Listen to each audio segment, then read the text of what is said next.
Welcome to the AGvisorPOD. Hi everyone, this is Rob Saik, CEO of AGvisorPRO, and you're listening to the AGvisorPOD.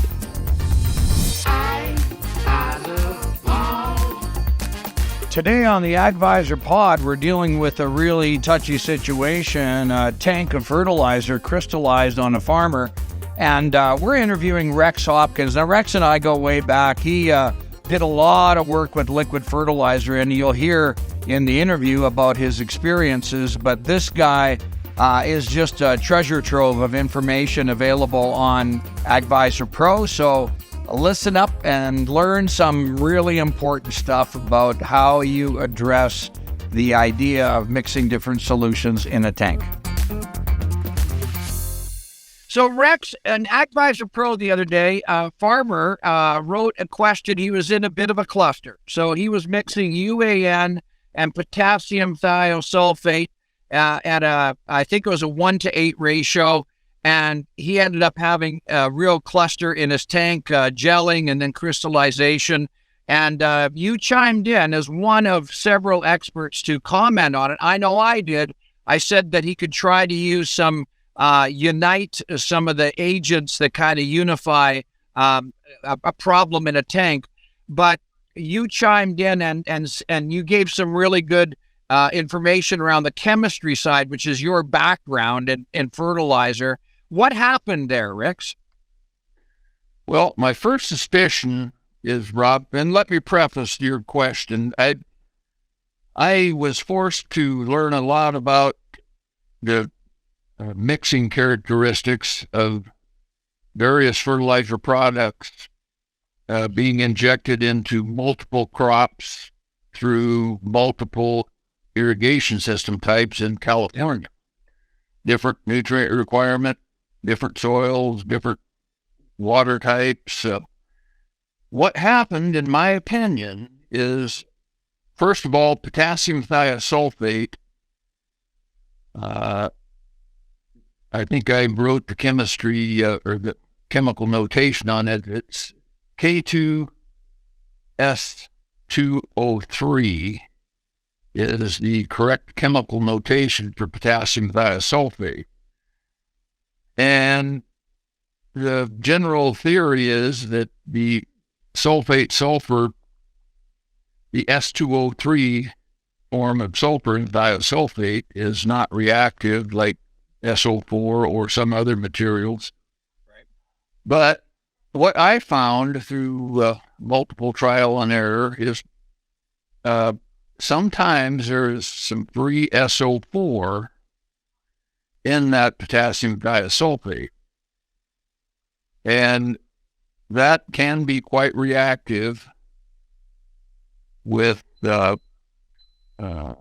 nitrate, which would be in the UAN 32, and any free potassium that is in that mix.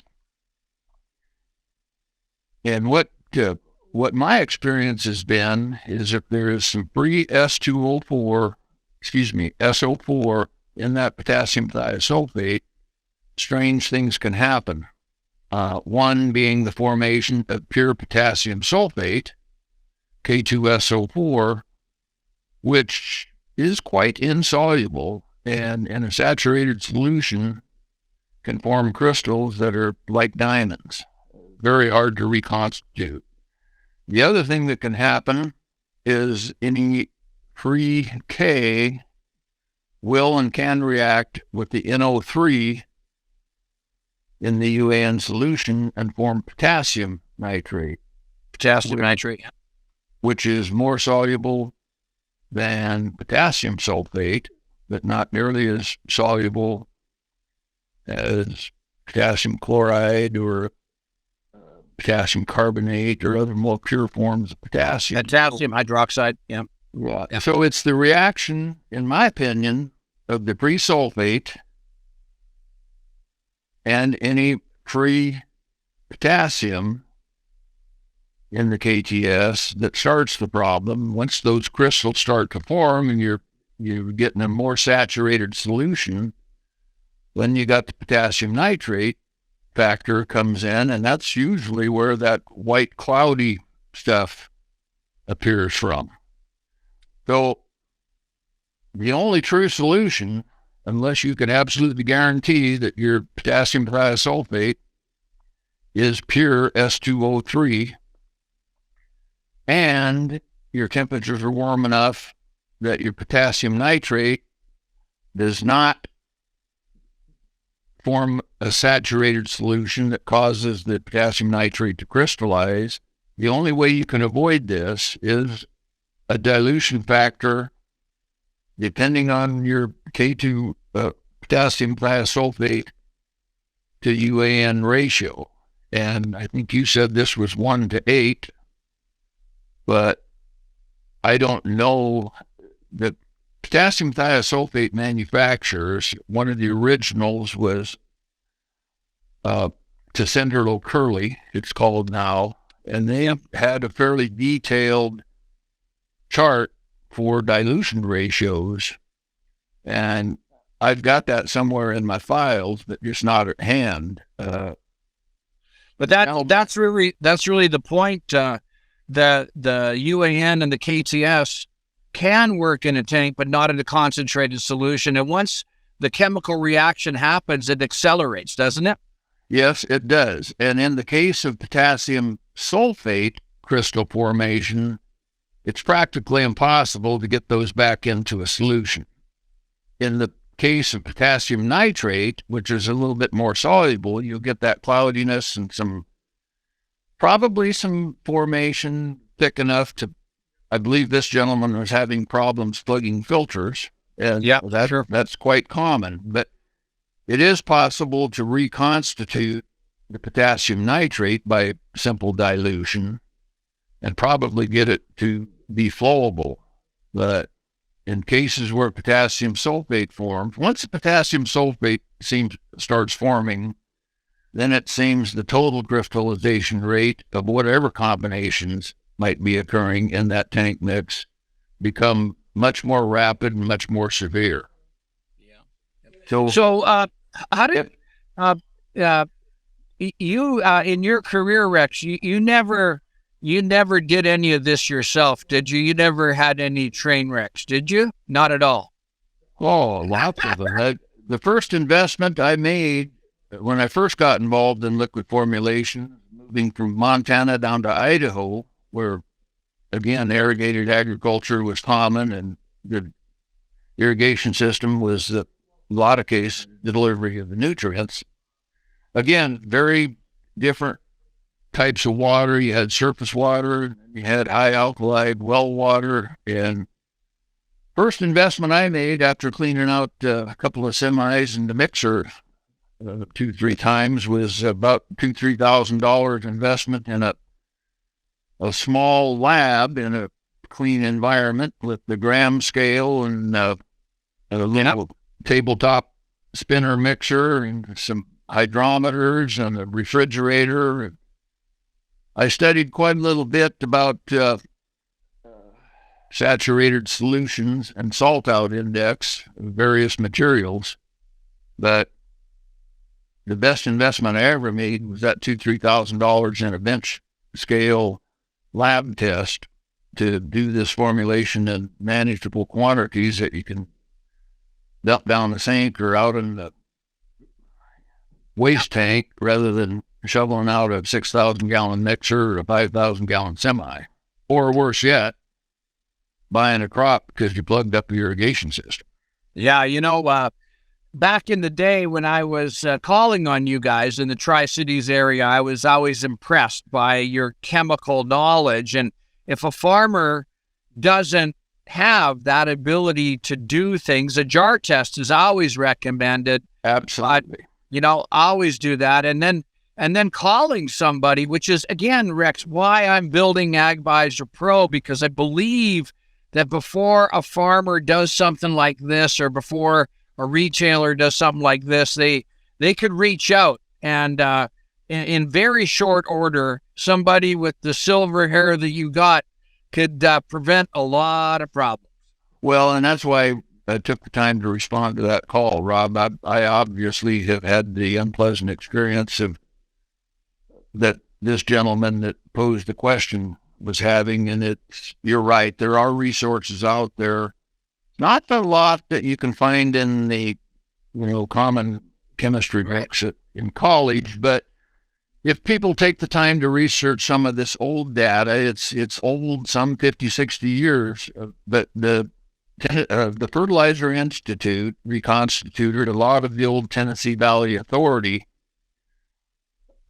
information back when it was funded by the federal government, and there is some excellent information in there for the person that's willing to peruse it about solubility, salt index, and saturated solutions. And I would encourage, one, spend a little bit of money on the jar test, and better yet, get the hydrometer and mixer. Do this on lab scale with a gram scale before you get into total production. And it's going to become a more and more common problem because TVA is no longer funded and that research is not current. You have to dig into the archives to get it. And the second thing is you've got new products coming on, more purified forms of phosphate, orthophosphate, and polyphosphate, and now the, calcium products, which are certain. Well, speaking of calcium, I have experience in working with calcium chloride, and then, oops, you get a little bit of sulfate in the system, and then you're talking a 4-inch line that's plugged. Well, exactly. And you take products like calcium nitrate on some of the horticulture and vegetable crops, a very common product. It's second in volume behind UAN solution on a lot of those crops. And there you get into a whole nother sensitivity area in terms of contamination with sulfate and possibly magnesium and certainly phosphate. So again, the investment in it doesn't have to be real fancy. I mean, gram scales are pretty common, unfortunately, in the industry today for various reasons. But you can buy a good gram scale and a set of hydrometers and a little magnetic spinner mixer for very small investment compared to the problems that you can encounter by sending poor quality product to a irrigation system. You plug up a drip irrigation system on a high value crop like red bell peppers, you'll learn real quick about the value of a trial and error prior to field application. So Rex, today, the Tennessee Valley Authority, TVA, doesn't exist anymore. A lot of that knowledge and wisdom is on paper in filing cabinets. Really hard to find that stuff. Again, this is one of the reasons that we set up AGvisorPRO, was to be able to connect with people like you very quickly and hopefully recognize the value. Why are you on the platform, Rex? What is it that intrigues you enough to spend some time looking at the questions that are coming in?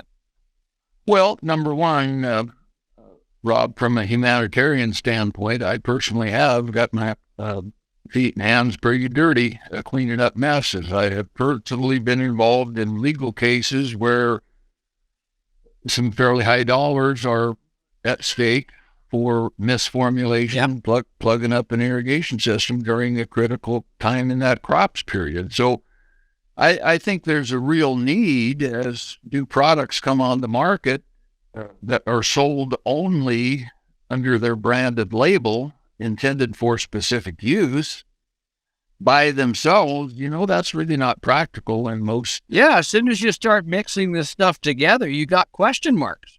Well, and unfortunately, a lot of the manufacturers of the specific product don't have a lot of knowledge about what other products it might be mixed with, because depending on the soil type and the crop and the water quality and so on, you encounter a lot of different situations. It'd probably be impossible for the manufacturer to identify every potential problem. But not to plug any particular organization, but what I found helpful over the years and got personally involved in for a few years was the Fluid Fertilizer Foundation. is still an operable nonprofit that chose to separate from the old National Fertilizer Association back in the 80s simply to provide well, what they called a database in those days, but they have a huge amount of data, and it will then cost much to join the Fluid Fertilizer Foundation. There's a lot of guys that even got more gray hair than me available for consultation, and most of them are the same way. I mean, it helps the promotion of good stewardship in agriculture and can avoid somebody some problem. They're more than willing to help, in my experience. I've certainly learned a lot from them. Well, Rex, I want to thank you for your insight. Thank you for being on AGvisorPRO. Thank you for all of the wisdom you can share based on practical experience shoveling out tanks and stuff. And I've got some of that experience under my I know you have. I found the answer you gave to be really good. And I hope farmers reach out to you in AGvisorPRO. Thanks for answering this, buddy. You bet, Rob. Always good to talk to you and appreciate your contribution to agriculture. Okay. Well, thanks a lot. Best success to you, you old corn husker, and we'll talk to you later. Catch you later. As always, Rob, thank you. Bye. Thanks, Rex. Bye-bye. See ya. Well, I don't know about you, but I learned a ton talking to Rex about liquid fertilizer. Yep, guys like him are worth gold, and they're available on AGvisorPRO. If you got a question, just reach out to AGvisorPRO and look up Rex Hopkins. Ask a question about fertilizer. You'll get a valuable answer. Anyways, that wraps up this session on the AGvisorPOD. Hope you enjoyed it. Till next time, Rob, over and out.